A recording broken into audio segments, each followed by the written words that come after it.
Il est universitaire, essayiste et écrivain. Il s'est fait connaître du grand public en 1998 avec Bleu, Blanc, Rouge. Suivront d'autres succès comme Vers cassé ou Mémoire de porc-épic. Né au Congo, il a vécu en France avant de s'installer aux États-Unis. Dans Petit Piment, son 11e roman, il raconte le destin d'un jeune orphelin dans le Congo révolutionnaire. L'occasion de revenir sur l'histoire de son pays natal et de nous plonger dans son univers avec des yeux d'enfant. Alain Mabanckou est mon invité. Bonjour Alain Mabanckou. Bonjour et merci de m'inviter. Oui, très heureuse de vous recevoir sur le plateau de À l'affiche. Alors vous publiez au Seuil votre 11e roman. C'est en fait l'histoire, vous racontez l'histoire d'un jeune orphelin qui est surnommé Petit Piment. C'est vrai que c'est plus simple que le nom en lingala. Redites-nous son nom en intégralité. Mais le nom en intégralité c'est Tokumisa Nzambe Pomose Moyindo Abotami Namboka Yabakoko. Rendons grâce à Dieu car le Moïse noir est né sur la terre des ancêtres. C'est beau. Alors ce Moïse noir, qui est-il? On le suit en fait de l'orphelinat aux rues de Pointe-Noire. Quelle est son histoire? L'histoire de Moïse, qu'on appelle Tokumisa Nzambe Pomose Moyindo Abotami Namboka Yabakoko, c'est l'histoire un peu de cette jeunesse congolaise abandonnée à son propre destin. Lui, il a été un orphelin. Il s'est échappé de l'orphelinat de Luango pour se retrouver dans les rues de Pointe-Noire. Vous savez, Pointe-Noire, c'est cette belle capitale économique du Congo-Brazzaville que je salue au passage, parce que vous savez que ces derniers temps, il y a quelques troubles dans cette ville et ça m'a fait très mal de voir que ça correspond au moment où je peins cette ville. Je peins Petit Piment dans les rues du Congo-Brazzaville pour montrer le désespoir d'une jeunesse qui se cherche un destin. Et Petit Piment cherche vraiment le destin de sa vie, aussi bien dans la rue que chez les prostituées du quartier 300 à Pointe-Noire. Oui, et en fait, le destin de Petit Piment, c'est aussi un prétexte pour vous de parler en arrière-plan du Congo. Qu'est-ce que votre récit raconte de l'histoire du Congo et de sa société? Non, mon récit raconte vraiment le Congo dans sa turbulence aussi bien idéologique, à l'arrivée du marxisme-léninisme, à l'installation même des pouvoirs de la dictature, et aussi au réveil même des petites populations pour aller demander peut-être une respiration. Petit Piment est le symbole de la liberté. Petit Piment, c'est le symbole de la marche, de l'errance. Donc, raconter l'histoire du Congo à travers Petit Piment, se dire que peut-être que le pays appartient au petit peuple, et que si on n'écoute pas ce petit peuple, eh bien, ce petit peuple pète, comme on dit, les plombs. Et Petit Piment a pété les plombs contre les autorités municipales, un peu comme ce que vous constatez actuellement dans l'actualité. C'est-à-dire que quand un peuple a été muselé, la première chose, quand il va se mettre à parler, c'est le mot liberté qui sort de la bouche. Et le mot liberté sort de la bouche de Petit Piment parce qu'il veut vivre une existence, parce qu'il veut retrouver les valeurs familiales. Et ce livre, c'est aussi peut-être la quête des valeurs familiales, parce que les autorités politiques n'ont pas pu donner à Petit Piment cette espérance qu'il attendait et cette liberté qui était vraiment attendue des autorités publiques. Oui, et c'est vrai que vous racontez tout ça avec beaucoup de légèreté. Il y a beaucoup d'humour dans ce livre, mais vous abordez aussi des problèmes plus graves, et en particulier les conflits ethniques, ou aussi une réflexion sur la place de la femme. C'est un hommage aussi aux femmes du pays, et notamment dans un extrait que j'aimerais bien, si vous l'acceptez, que vous nous lisiez. Voilà, je suis content que vous le souligniez. Donc, dans cet extrait de Petit Piment dit... Non, je ne voulais plus regarder en arrière, j'assumais désormais mon égoïsme et je vivais ma liberté de chien errant dans une ville qui semblait tout broyer. Mais je devais survivre et j'allais tout faire pour cela, car après 3 années passées à comprendre les secrets de cette agglomération labyrinthique, j'ai découvert seul les endroits les plus populaires comme les quartiers Bloc 55, Muyonzi, Komapon, Mbota, Vungu ou Mongon-Kamba. C'est pendant ces instants de vagabondage que je me retrouvais dans le quartier 300 où je fis la connaissance d'une femme qui allait changer mon destin pour le meilleur ou pour le pire. Cela dépend de comment on apercevait les choses. Donc c'est aussi cette nostalgie, je pense, de cette ville de Pointe-Noire qui en elle-même est une ville personnage. est une ville calme, est une ville de l'économie, est une ville de l'espérance. Je passe depuis plus de 3 livres mon temps à faire la topographie littéraire de la ville de Pointe-Noire à travers les personnages comme le petit Michel dans Demain j'aurai 20 ans ou mon propre personnage dans Lumière de Pointe-Noire et aujourd'hui Petit Piment dans ce livre pour montrer que peut-être que le roman africain contemporain est un roman de l'urbanité et du personnage marginal qui demande désormais sa place au cœur de la société politique. Et justement, dans ce roman africain, comme vous dites, il y a aussi une réflexion sur le langage.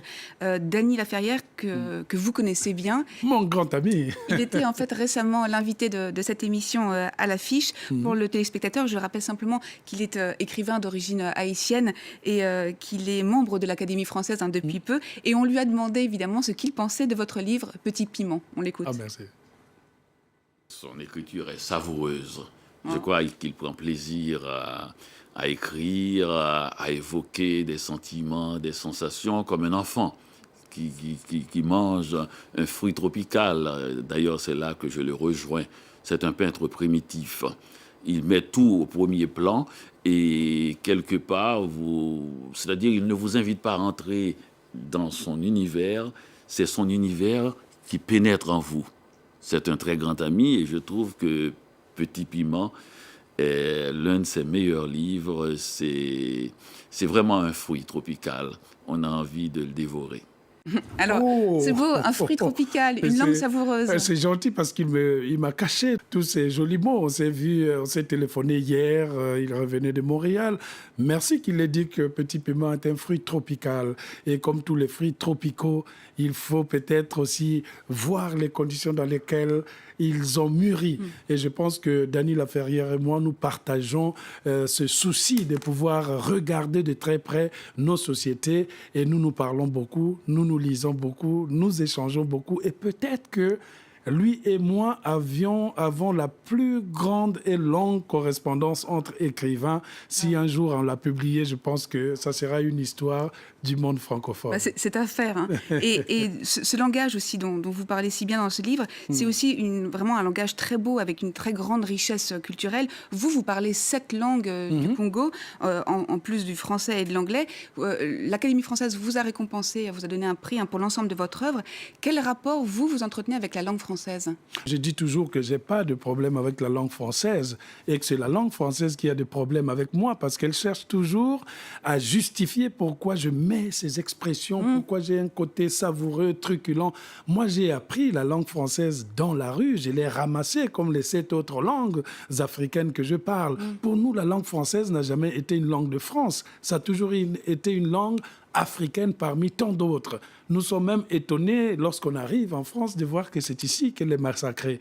La langue française, pour moi, est une langue comme une autre. La seule différence, c'est que c'est la seule que j'utilise pour pouvoir écrire mes livres, parce que c'est grâce à elle aussi que j'ai pu entrer dans la littérature. C'est votre langue d'écriture. C'est la langue d'écriture, c'est aussi la langue de la colère. Parce que quand mon père était fâché, il ne parlait plus le bembé, il ne parlait plus le lari, il ne parlait plus le téké, il parlait français. Nous savions que quand papa s'exprimait en français, ça veut dire qu'il était fâché. C'est pour cela que lorsque je vais être insolent et que je vais donner un message, je le fais en français, mais le Congo lira ça sous-titré en lingala, monokotoba, téké, kouyou, ils liront ce qu'ils liront.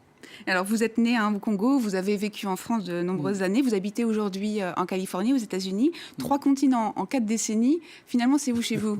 Parfois, je me dis, mais où est-ce que je suis? Je dors et je me réveille dans un autre continent. C'est important de pouvoir porter le message à travers les continents.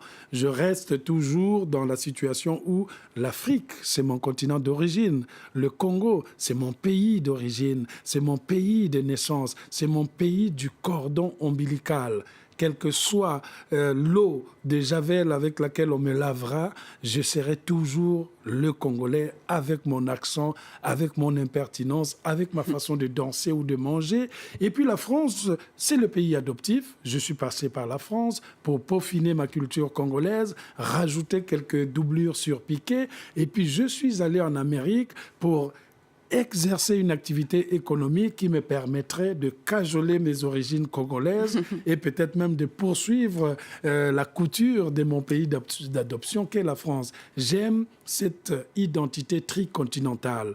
Je suis un Congolais, je resterai Congolais, je mourrai Congolais. Mais je n'oublierai pas que j'ai aussi une part de la France et désormais une part des États-Unis, peut-être que demain, une part de l'Asie ou de l'Océanie. Et de loin, vous pouvez regarder les deux continents, c'est parfait. Voilà, tout à fait. Et on vous a demandé avant de nous quitter de nous recommander en fait une exposition, un conseil culturel, et vous avez choisi l'exposition Beauté Congo à la Fondation Cartier.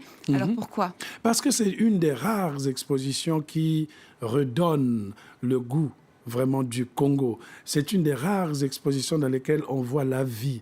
On n'a pas l'Afrique représentée sous sa forme caricaturale. Nous avons une Afrique faite par les Africains, pensée par les Africains et qui est sauvée par l'art. J'ai toujours tendance à dire que c'est l'art qui sauvera l'Afrique, et ceux qui regardent cette exposition Congo, ils verront non seulement la beauté du Congo, mais ce souffle à travers des scènes de vie courante, à travers des portraits les plus osés, les plus naïfs.